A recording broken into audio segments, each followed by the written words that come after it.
Shalom, Israel. Shalom, shalom, shalom. Um, we going really back into the basics. I should have put that in the title, but the title says Jake is still struggling with Esau. Something I had brought out. With my ladies, and that it kind of hit me when I was listening to these to two brothers in Great Millstone going into the brother basically charity, you know, and it just let me know um, we're really struggling, with Esau, and the work that we must do is what Esau is struggling with. You know, he don't want this truth. He don't want men being fathers and women being women. He don't want the house in order. But before I go on a rant, I want to first give all praises, glory, and honor to Yahweh, Ba'ashem Yahushai, Ba'ashem Kakwadash. Yahweh is the Most High God, and Yahweh Shai is who the world innately calls Jesus the Christ. Rakakwadash in the Paleo Hebrew is the Holy Spirit. And double honors to the apostles and the elders of Great Millstone who've been ruling well through the Spirit, bringing forth 100% of the Most High's doctrine to the best of their ability. Lord willing, the Most High continue to put in their spirit to be sincere and to endure. And a mighty shalom to the hopeful elect that are scattered in four corners of the earth, teaching the Most High's truth. Lord willing, you can continue to be sincere and to endure to the end. Shalom, shalom to the Akwathim that are married and single. Lord willing, the Most High can continue to put on your spirit to be believers of His word and to continue to pursue to be a loving and silent and virtuous wife. And Lord willing, the Most High have mercy on other brothers and sisters that's not in the faith. So let's get right into it. This is something, just a flow in the spirit. Lord willing, guide me through this. Right. So this is Genesis, and I'm gonna go straight to the point.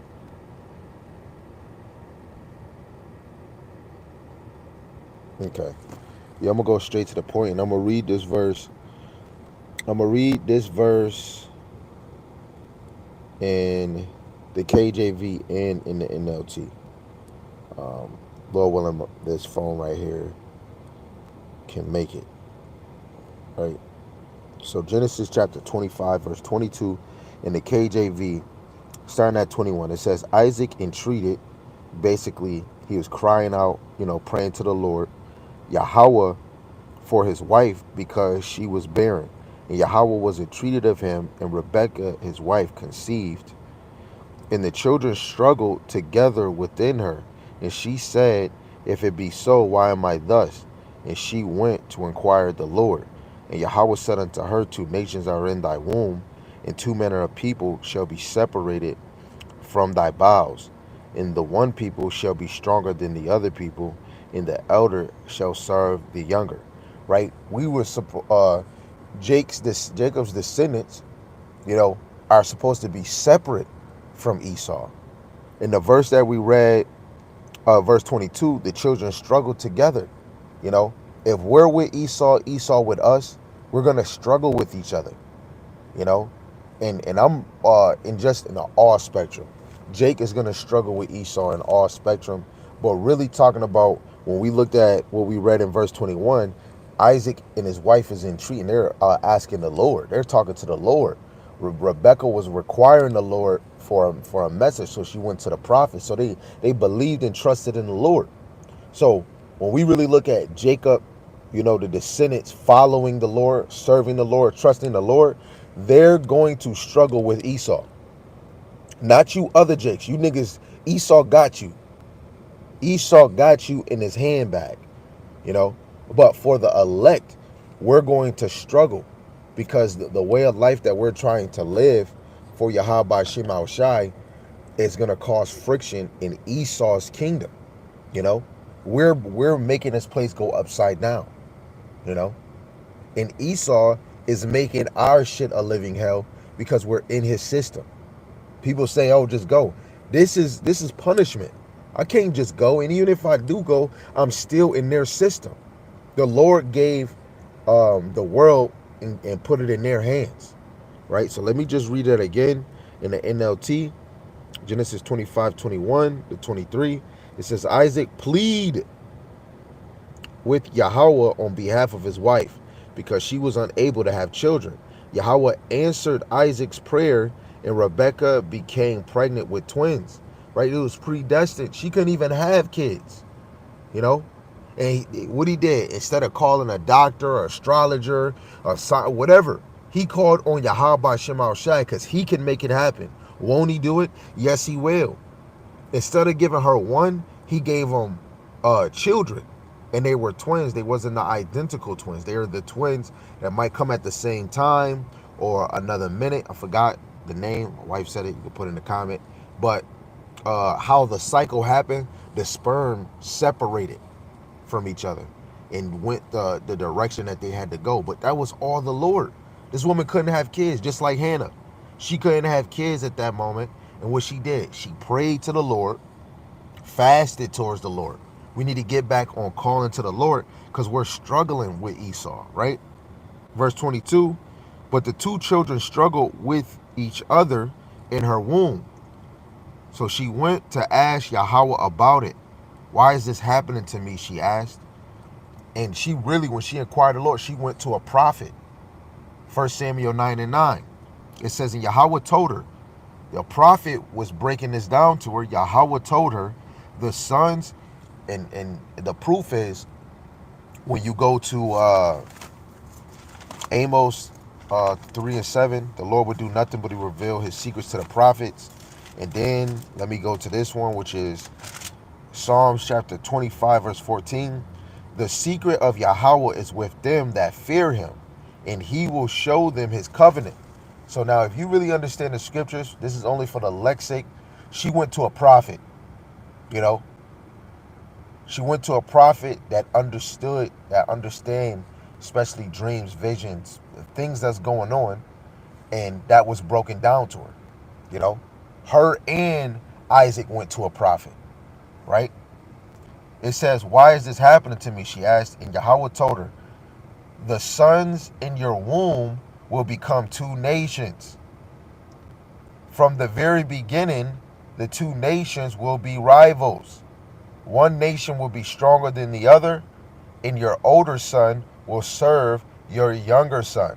Many more ways to show that this is what it's talking about. One will be stronger than the other. One nation will be stronger than the other, and that stronger nation, which will be Israel, is because we have Yahweh Shem Shai with us. Very plain. David killed a lion and a bear, and a Goliath, and he said the Lord was with him. You know, we have Yahweh Shem Shai, so of course we're gonna be way stronger. But now, if we was to look in another way, I would say Esau would be stronger because of, he's blessed with the sword. He's gonna come with the sword. But it's really Jake that is the stronger one, because more we dominate in all sports. Our strength we can do more with. Esau can still be strong. It's not saying he's weak, but with our strength we might be able to do more. With our strength, for us to run fast is a certain strength. It's something that your body needs in order for you to, muscles and all of that. But it said, so like I didn't get to see your comment, so if you put it there, you put it there.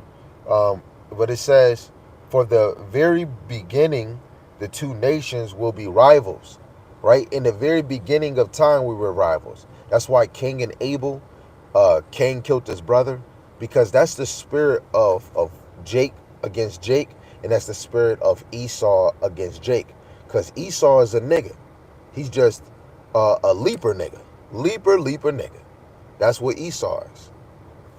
Yeah. Fertile twins, not fertile. Fraternal twins. Yeah. Esau and them were fraternal twins. Right? But to go back into it, we are two rival nations. This is why we're going to be going through the things that we're going to be going through. This is why Jacob is going to be a crackhead, right? Your enemies planted these drugs because they're trying to destroy you. Then Esau later on tried to kill his brother, right? Let's find, because before Esau and Jacob was cool. You know, Esau and Jacob was cool.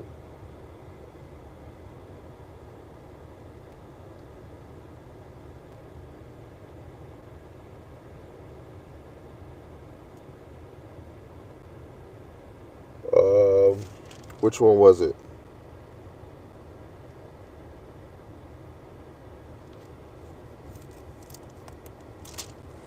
I'm trying to show you the one where.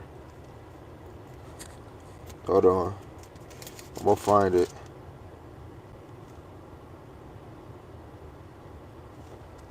Okay, this is Genesis chapter 27, verse 41.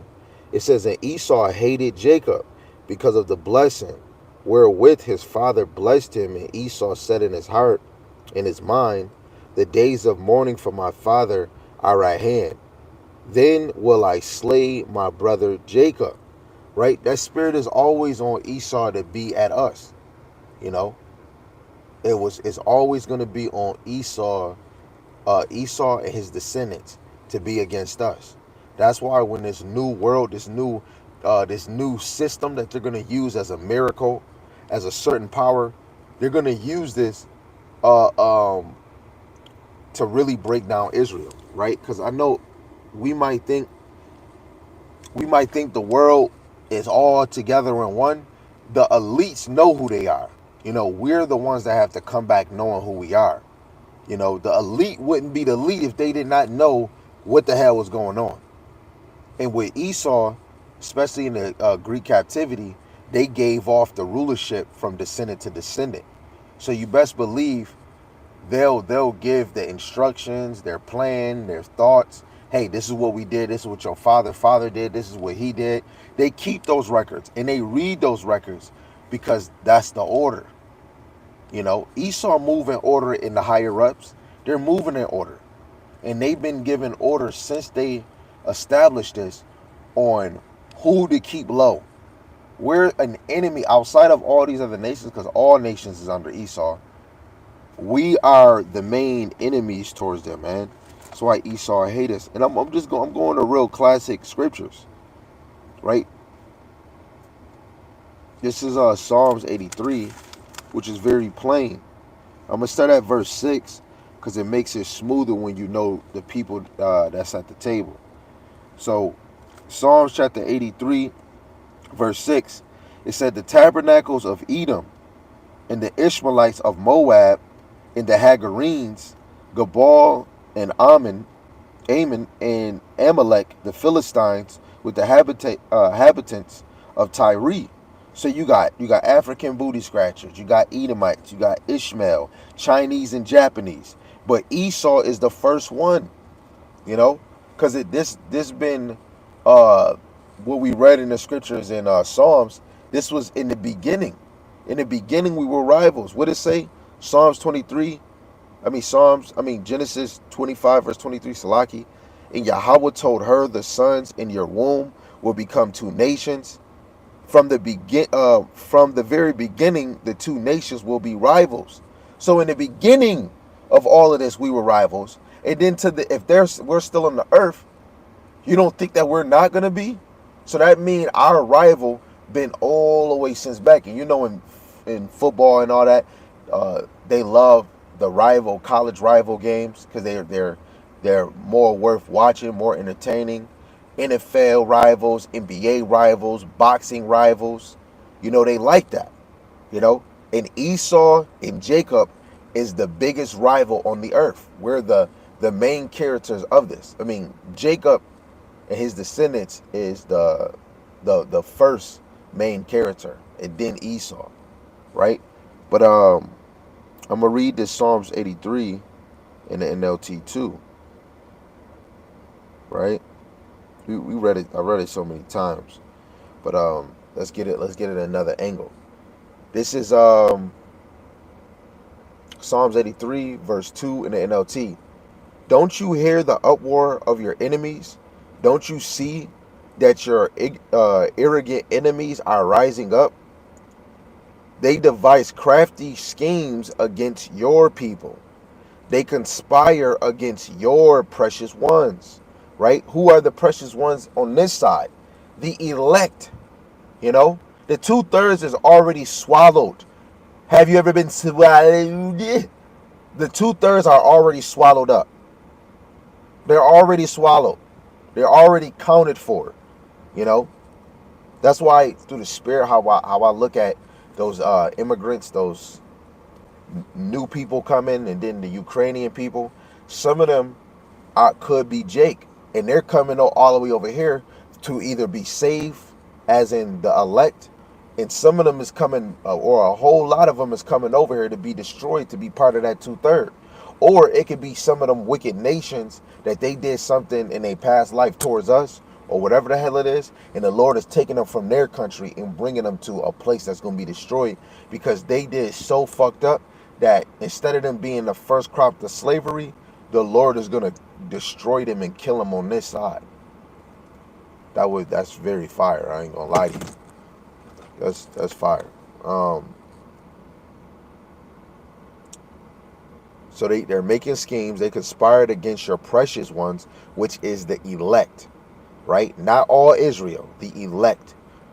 Yes, they did. They did all these things to Israel, right?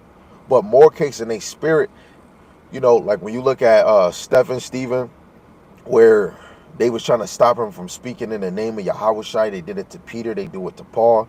When we speak in the truth, we're gonna cause a problem to the elites. That's why the famine of the word is gonna come, right? But verse 4 it says, "Come, they say, let us wipe out Israel as a nation." And we're wiped out where, as a collective, we're not calling ourselves by a nation or our names. We're not building our people under the schoolmaster and under the faith and ministry of Yahweh Shema Shai, because that's our true way of life. That's how we actually live, under the order and law and understanding of Yahweh Shem Shai, right? So what they did is they wiped us out by a government, mental and spiritual, right? We're not the same. This is why even more we should be more in a secretive way, where we're not boasting and trying to make this a fun thing. Like, hey, this is me. Hey, we're already a target. You know, we're not trying to promote the Hebrew Israelite. We're trying to be out here for the hopeful elect and speak against this place, right? That's what I mean by secretive. But it is what it is. It says, "We will destroy the very memory of its existence." Yes, this was their unanimous decision. They signed a treaty as allies against you, right? They unanimously, Salaki. They did this decision secretly, and this was years and time ago when they made that deal, when they made this decision, and they signed a treaty as allies, and then when you look at America being established of whatever it is, now you're gonna have some allies that's gonna leave, stop dealing with America, but those countries are not gonna stop being allies to the elite, right? And the elites are Edomites, right? But verse 5 is verse 6. These Edomites, Ishmaelites, Moabites, Hagarites, Gabalites, Ammonites, Amalekites, and people of Philistine and Tyre, Assyria has joined them too, and is allied with the descendants of Lot, right? And so you got to always know, if the children of Israel and the children of Esau is still on the earth, we are struggling with one another, until one of us is actually put down. And that's why when you see where it says Jacob grabbed the heel of Esau, that's when Esau shall build and I will tear down. Yahushai, the ankle represents Yahushai tearing him down from his rulership, because it's going to be Yahushai that does it, right? And this is Ecclesiastes chapter 4, verse 16. And I'm going to close it with this. It says, there is no end of all the people, even of all that have been before them. They also that come after shall not rejoice in him. Surely this also is vanity and vexation of the spirits. So it's no end of all the people in the nation. So Esau is still in the earth, and we're struggling against him. That's why every time we teach, it's causing friction in his kingdom.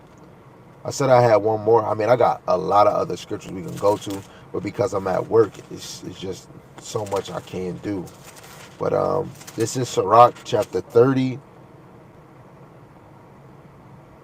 verse 3. It says, he that teacheth his son grieveth the enemy, and before his friends he shall rejoice of him.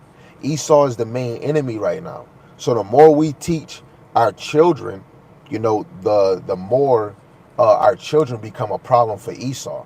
They're not going to be able to destroy our kids, is because they're going to know who they is. Oh, I can't eat pork. I can't do this. Oh, I can't wear those pants. But I want to be a cheerleader. Well, if you want to be a cheerleader, you're going to have to wear this skirt.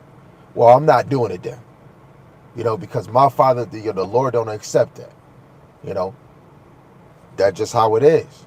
Or if you're and it's really saying son, but you got to go back to Susanna. Read Susanna, read the first 5 verses, and she was taught the law.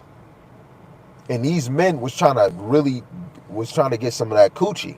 And she had a husband. She could have either gave up the coochie, but she feared the Lord and said, nah. And that's why the Lord made it it's good for you to do, right? Because if you got a husband, why would you just go fuck somebody? Even if they threaten you, it's better than just to die. But she had that mindset. She knew she had a husband, and outside of that, she didn't want to disrespect and go against Yahweh Hashem Yahushua. She was too afraid, and so she was better. She rather die than go do that sin. That's what it should be in your spirit. Serve the Lord instead of dying. So we must piss off Esau. You must fight against Esau. When you're struggling with somebody, you fighting, right?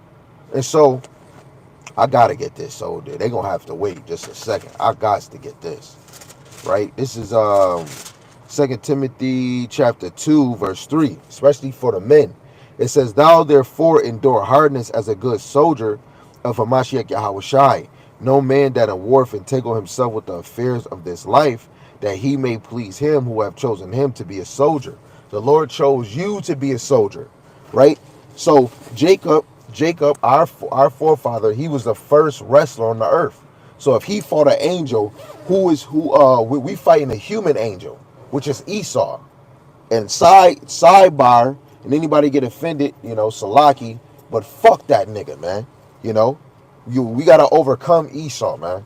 Overcome yourself and overcome Esau. Keep fighting. Women, how do you fight Esau? By being a woman. By being a woman the Most High wants you to be, being the woman that your husband wants you to be. And if you ain't being that, you might as well pack your bags and go. For real, plain. Really, you shouldn't really leave. The man should just leave you, and just go get him another woman, right? Because this is man. Right now we got to get it right. And if the man is fighting against Esau, you got the best prize in your life. But other than that, I love y'all, Israel, to the moon and never back. Just know that we are always struggling with Esau until Yahweh Shai come back. So with that, shalom, shalom, shalom.